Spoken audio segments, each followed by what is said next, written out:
on OBS, and I'm mad because my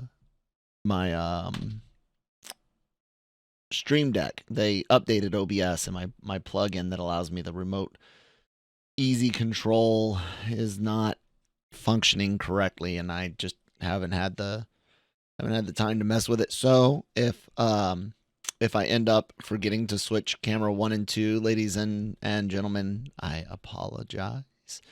But you'll be all right. It's the show where you talk about Marvel stuff. Free content. Yay.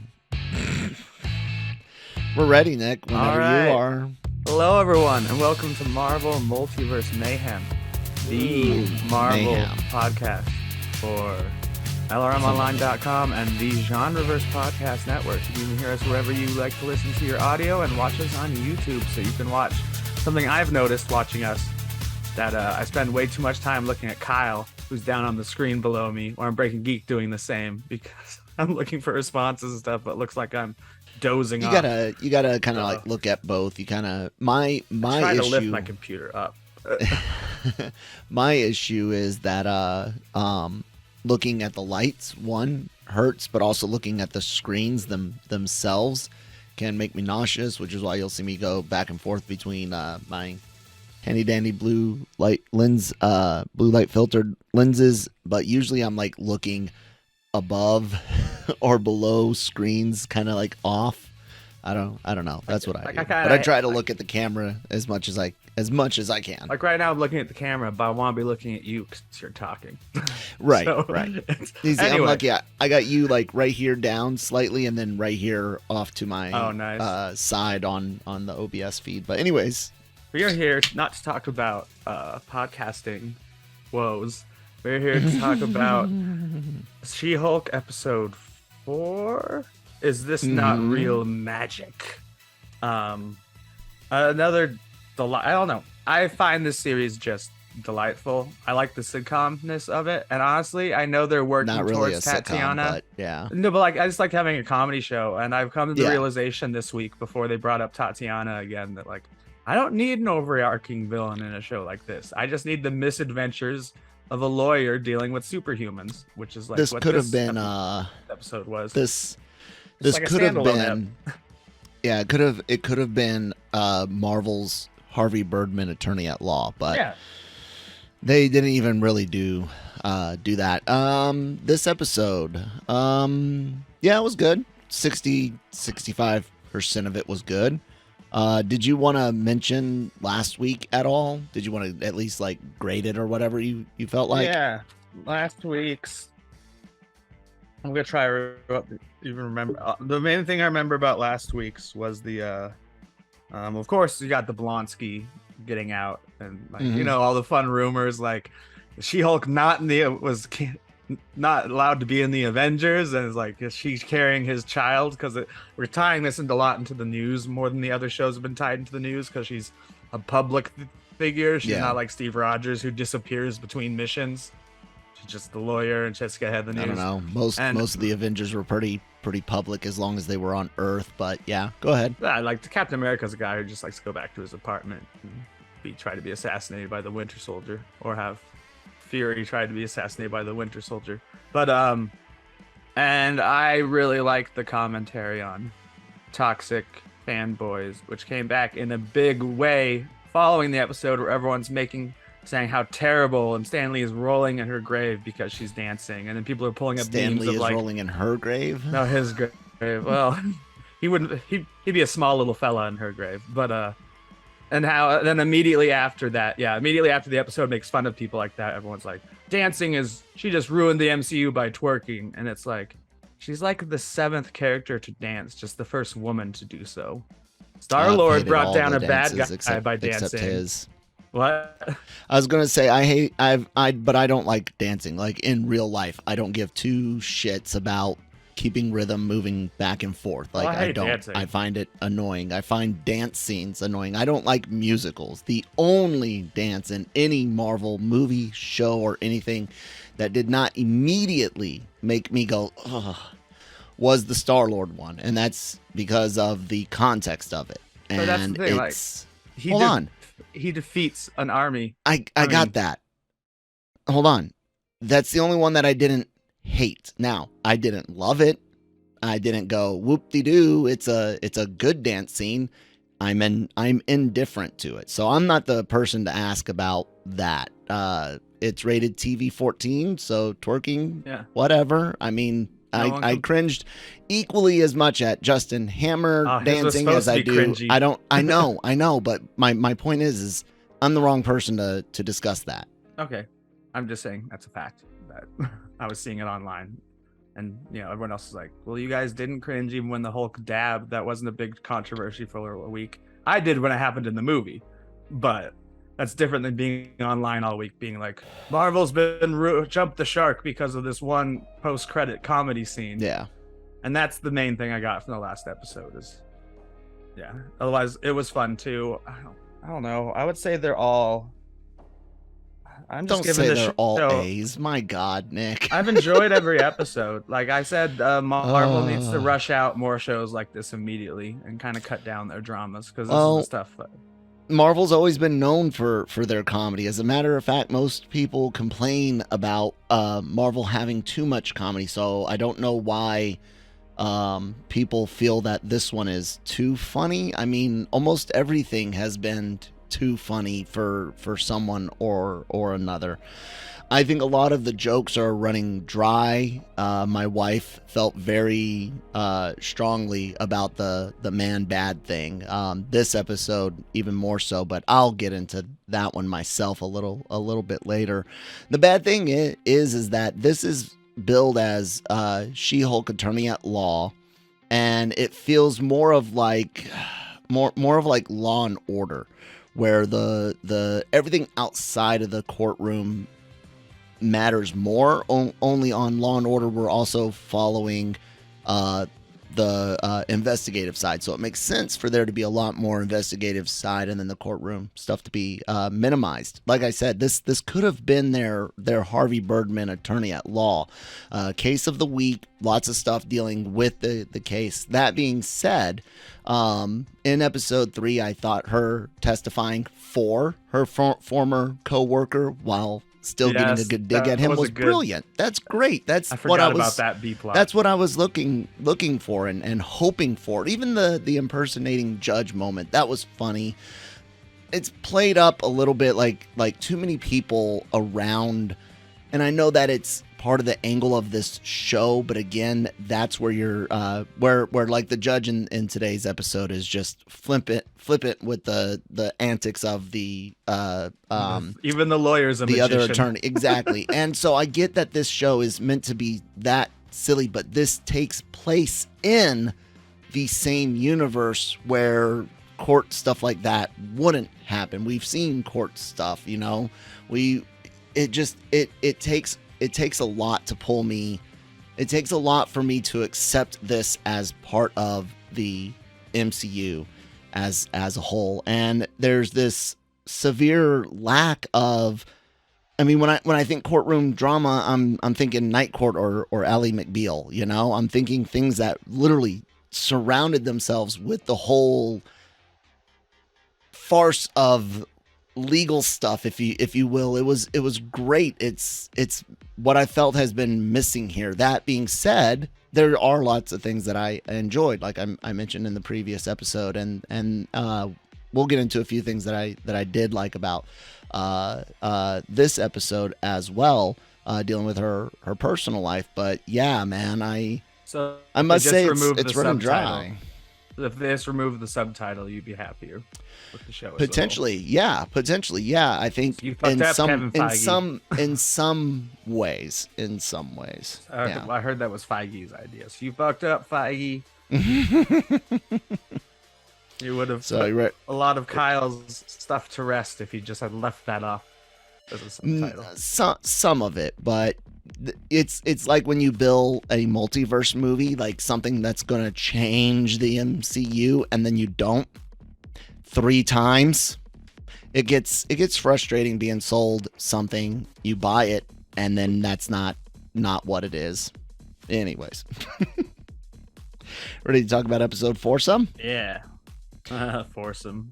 Fearsome foursomes. So this one titled Oh yeah. Is this not real magic? So yeah, what'd you think? I couldn't place my finger on the guy who plays the magician, but he might be from Star Trek. Not He sure. looked like Martin I like Starr also. the Donnie Blaze. That was fun. That's a fun, like, cause that's Close to Johnny. Yeah, Johnny Blaze. I was like, don't that's know an if it's- interesting choice. I don't know if it's meant to be on purpose or not, but it was. I had to rewind it and listen to it again. Mm-hmm. I almost did, but then they said it again, and I was like, okay, it is Donnie, not Johnny. Yeah, same I'm sure. here. I mean, it's the Marvel that's what I had Cinematic to do. Universe. It wasn't a joke. He's probably heard of. There probably already is a Ghost Rider somewhere, and he's like, "Oh, that's a cool name. Let me change it by a letter." Maybe. Episode 4. So I said like 65% of this episode was good. I really like her personal life stuff. It's funny. That's part of She-Hulk's comics, right? And I would have liked, even if we had some more of that stuff earlier versus some of the other comedy leanings that they went towards, it would have been, again, better, because that would have been at least more comic accurate. Jen is very much a character that is self-aware. She's always been a bit more of an adult-oriented, and I don't mean adult as in mature, but older teens. She's aware of her sexuality, her sex appeal. It's hard to date in your 30s. So she's aware of that in the comics. And they play off that. That's fine. That's why the twerking thing. I don't care. To me, it's cringy just because it's dancing. She could have been doing the white person little two-step thing from Hitch. That joke. She could have been doing that, and I would have had the exact same feeling. Like, it doesn't matter. The only dancing I do is horizontal. Oh, anyways. I don't dance. Well, I've got proof I did it at least once, right? So, you saw it here, exclusive. What, my son? He's my proof that I've actually done the horizontal mambo. What did you think I was talking about? I thought you were literally doing a little dance. No, there. I'm not hip with it. I'm not with the slang. I like that. I did it at least once. Nick is like all I know is it's called sexual intercourse. I didn't know there were other words for it. Anyway, so shagging. I dug that the stuff with Wong. I dig that. I'm gonna say something about Wong later on that I want to preface that with this. Wong is 100% who he was in Doc Strange 1. Infinity War, Doc Strange 2. And Endgame. He has a line in Endgame. He's 100% the same. I love Wong. There is nothing wrong. Nothing wrong with Wong. Wong. There's nothing wrong with Wong. I wanted to make sure that I got it outright. Okay, so I love them using him. It's great. The Soprano stuff is hilarious. Yes. The Magic Girl, the God, I can't even Madison, and she spelled out the I not where you would expect character. I hated that character. It is a character that, I mean, it's a stereotype. It's a farce of a character. There's lots of those throughout the Marvel. That's not why I hate it. I hate it because I know people like that exist, and it's depressing. So I have to deal with that. When in reality, can I escape that for once? Okay, I live in a college town. I've seen the overly intoxicated. I've seen Madison. Okay. I don't want to see Madison anymore. But what I don't like is hypocrisy, and it's becoming, in my opinion, abundantly clear that Miss Gal, the showrunner writer on this show, had by her own, I read up some stuff, by her own admission, had been mistreated in the workplace, including while working on Rick and Morty, if I'm not mistaken. She came from Rick and Morty? She did the Pickle Rick episode. So I love Pickle Rick. Yeah, everyone does. So there is no doubt in my mind on why certain things are in this show, and that's fine because that exists. Like I've said from the beginning, the douchebag DA, does that exist in LA DA office? that publicly, probably not, but I get it. The character, he's a douchebag. It's fine. It's funny. Like I said, my favorite moment so far has been his court case and his reaction and her testimony. I love that. Okay, so that's fine. I get her putting experiences in through that character. I get having the stuff with the social media. Once necessary, twice. Now you're starting to get into what is grating on my nerves. So there's certain aspects of this that I completely agree with being in here, but then they're tipping over to where it's just getting to man bad. And I said my biggest issue here is a hypocrisy. You get to today's episode and the dating scene, and I'll just say this: we're not into big spoilers or anything, but they're all douches in one way or another. Some of them overtly, some of them more because they're nerds, and I don't mean that like in the like geeky way. They're just complete dweebs, and they don't know any better. But they all range from bad to shit. Okay. I didn't find many of them like man bad. Like the first guy is just a guy who's bored and like I don't give a shit. Like right, but the thing is all of them, Nick. She didn't meet a single good person. That's the point. Yeah, there's not all of them are assholes, but none of them are winners. None of them are above shit. You know what I'm saying? We're looking at a show that has literally gotten maybe two males that aren't necessarily bad. One of those being Wong. Okay. However, and Doug or whatever his name is. The other attorney who gives the other directions to the bathroom clerk. Defense. Is he a clerk? I think. No, the other lawyer, the one who ends up taking. Case. Yeah. He's a great character. Right. He's fine. We don't get to spend much background with him. He's standard issue, good. Doing his lawyer directions job to the bathroom, which everyone needs on their first day at a new office. But the one male that we spend more time with is Wong. And Wong is here for humor. And like I said, that's not a bad thing because he is still Wong. He's but always yet, been funny. Can I get a tuna sandwich? Yeah, it's I great. love tuna and melt. how he's decade plus behind on the Sopranos. I love it. Okay, but again, not necessarily in this situation. Not necessarily the winner. Not necessarily the bright man. So I said it's about hypocrisy. What's the hypocrisy? Well, for years and years and years, we've been told how much media influences, how much media influences our youth, how portrayal of women really affected everything from self-image to emotional well-being, all these things for years and years. And we watched TV morph and change from Baywatch being the number one show in the United States to much more diverse shows having big popularity in the United States, right?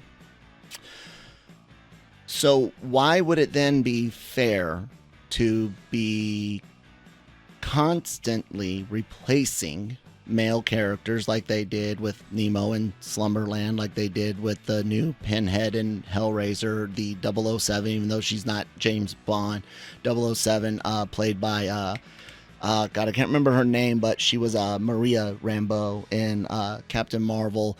You look at 2016 Ghostbusters, you look at Ocean's 8, again and again and again, we get all of these additional things. And again, this is me on the hypocrisy, because a lot of these movies aren't necessarily bad. I'm not against all of these characters by any means whatsoever. I'm pointing to a trend, okay? That's all. I'm just pointing out this trend. And then you get whenever you do have guys, they're dimwits, they're dumb, they're garbage, they're bad. And when you look at She-Hulk, again, you've got an entire series where the most redeemable guy you can think of is the no-name lawyer and dad? And dad's just a stereotypical, comedic dad character. Nothing against him. Every time he pops up, he's funny. Nothing against him, right? But it's a hypocrisy because this is the exact same thing that we said was bad on young girls. If boys are sitting here watching shows and one, they don't have as leads. They see their characters replaced. You see, the female Thor. I know that's it's a completely different nuanced thing. I'm just saying on surface things. In the comics, they replaced Wolverine with a female. Sorcerer Supreme was a female. All of this stuff. And I get it. You want more diversity, but at some point you've actually re-tipped the scales, and you have to look at the reasoning and the purpose. And not everyone is being a vindictive person, but at some point you can see in these trends that a lot of the former bullied have become the bully. So me raising an 8-year-old male in the modern age in 2022, one, I'm not a douchebag. You can ask anyone. One, I didn't have any problems getting dates, and I am not a douchebag about it. I got a great wife. My dad was not a douchebag. He's got a wife long term. My father-in-law not a douchebag. My brother-in-law not a douchebag. My sister's husband, that is my wife's brother's, a douchebag, but not to women. He's just a standard issue douchebag. I'm surrounded by men. Jammer, as far as I can tell, is a great dude. Cam is a great dude. Nick is a great dude. Like, if we can't have all of this negative stuff for our females, and let's not even talk about the body issue things, because remember, men had the whole 80s buff, Arnold and Sylvester Stallone. It's not like we never had any body issue images dealing with stuff like He-Man cartoons, and none of that ever existed. But here I am now, a dad, and my son could potentially be watching this show. And this, not just this, there's other examples that some I've already talked about, plenty more we could go into. But he's basically being told man bad repeatedly by people that were once told women dumb. And instead of going to women not dumb, men not bad, let's look at reality, we're just hammering in on one point, and that's hypocritical. And I fucking hate hypocrisy with a passion, because how can you sit there and say, like Tim Taylor and Jill Taylor in Home Improvement, both god-awful stereotypes that we saw in sitcoms growing up. And if entertainment influences us and all we saw was awful husbands and awful wives, and you look at the marriage rate of today, I mean, people want to have it both ways.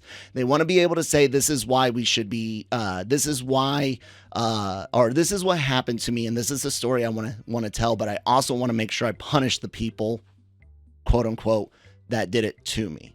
It's hypocritical, and that is the most frustrating thing. And then, like I said, what message is my son getting these days about being a male, and one that for all means has got 2 generations of men behind him, myself and his father, that aren't that. So that's how I'm feeling about She-Hulk right now. I feel like literally Gal, not everyone else, not necessarily the actors, actresses involved, is being hypocritical, and it's pissing me off. I disagree, but that would create a larger conversation. No, what do you disagree with? I don't know. I still think it's hard to. It's like reverse racism. It doesn't really exist because man's been in power for so long that it's nice to see the women's side of things for once. Like, no one's saying like that. You always go to like naming action heroines, and you can, but it's like 90% of the heroes we still see on screen are men. Are they? How many today in 2022 formed talking about since 2020? How many? You can look at projects? The Avengers. How many new projects, Nick?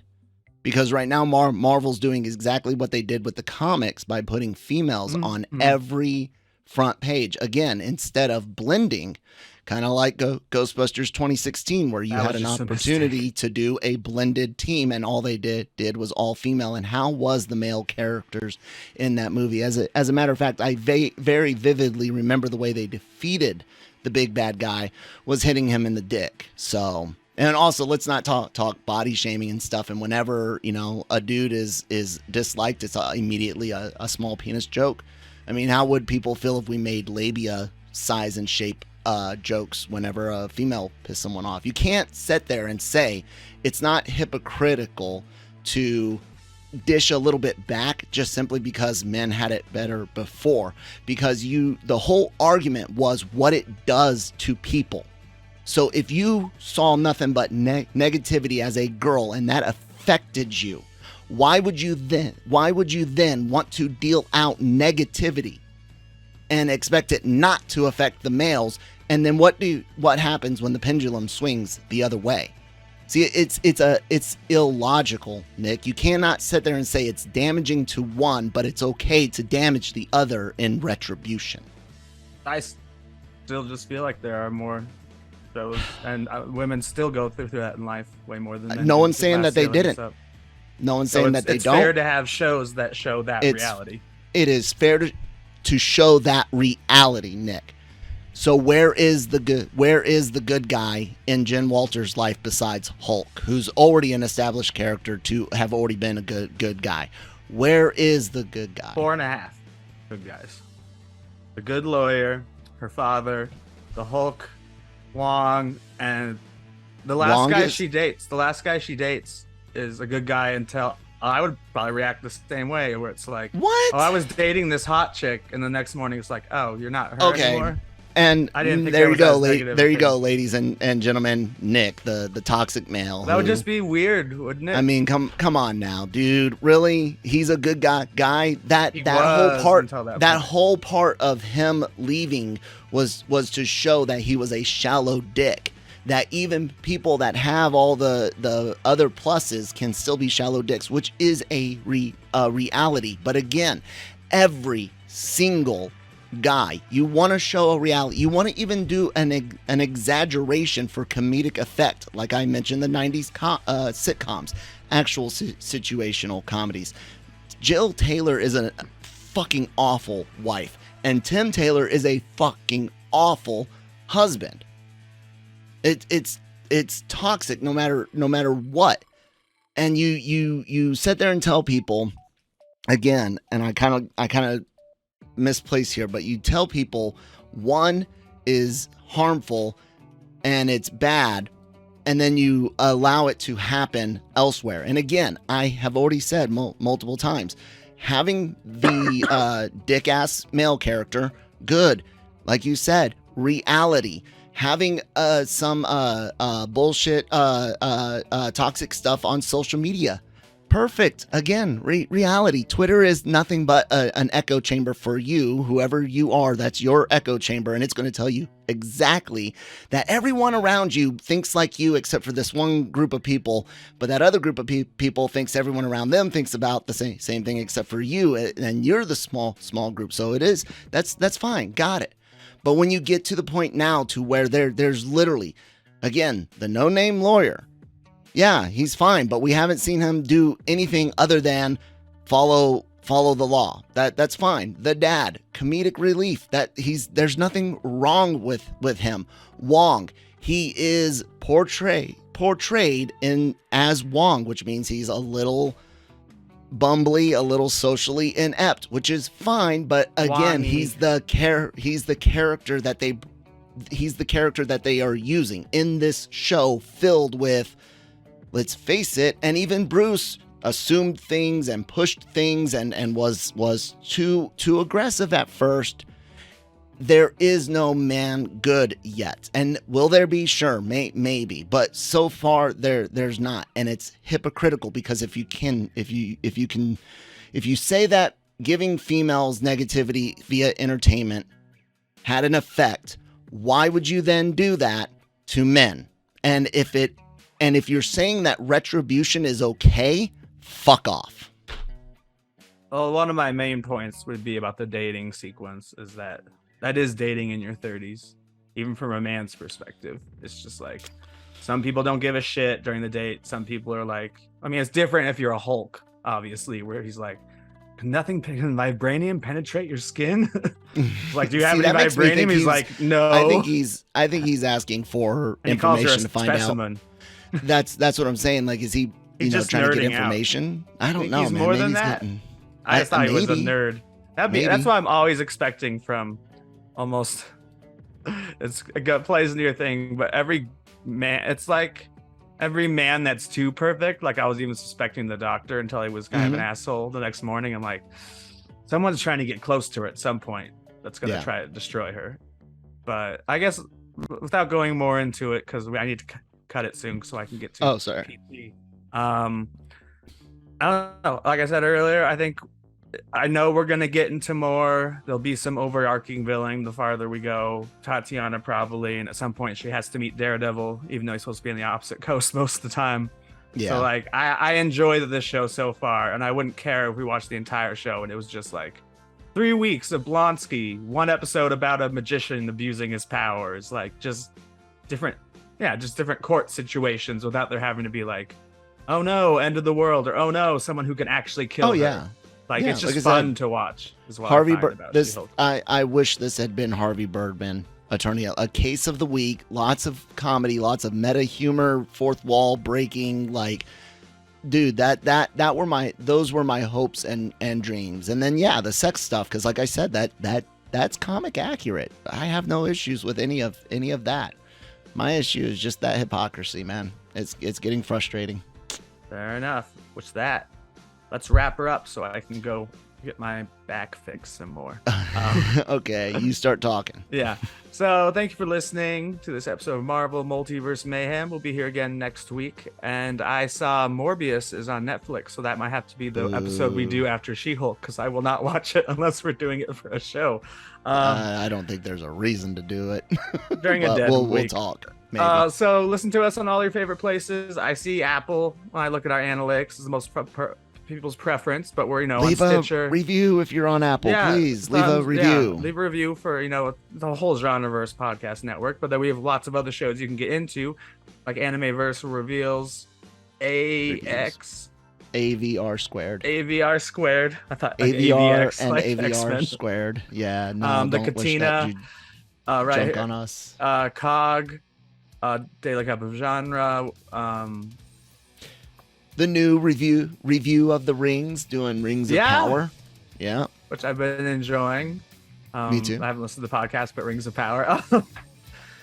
Break Geek Radio, the podcast, and Genre Shot, where Kyle gives his fun reaction. I think our most watched video is still Kyle freaking, besides their anime stuff, is Kyle freaking out about, because anime, if you like anime, Breaking Geeks, I mean, LRM and the Genre Podcast Network is the place to be. We got at that Kyle Malone, of course, who hosts and produces all of our podcasts, I think. And I'm at Geeky Nick Doll on Twitter and Instagram. Right now we have moved from SoundCloud officially to Sounder. Yes. So we're no longer on SoundCloud, but Sounder still pushes it out to everywhere you've been listening to it before. Yes. Did I miss anything, Kyle, before I sign off? No, man. That's it. And jump on our Discord. Yeah. For conversations about She-Hulk and if the show is a double standard and everything that Kyle and I have been discussing. Fight me. Fight Kyle. Kyle would love to pick a girl, or at least receive, or I don't know. Kyle loves confrontation when it comes to certain things. So, and with that, Excelsior. Enough said.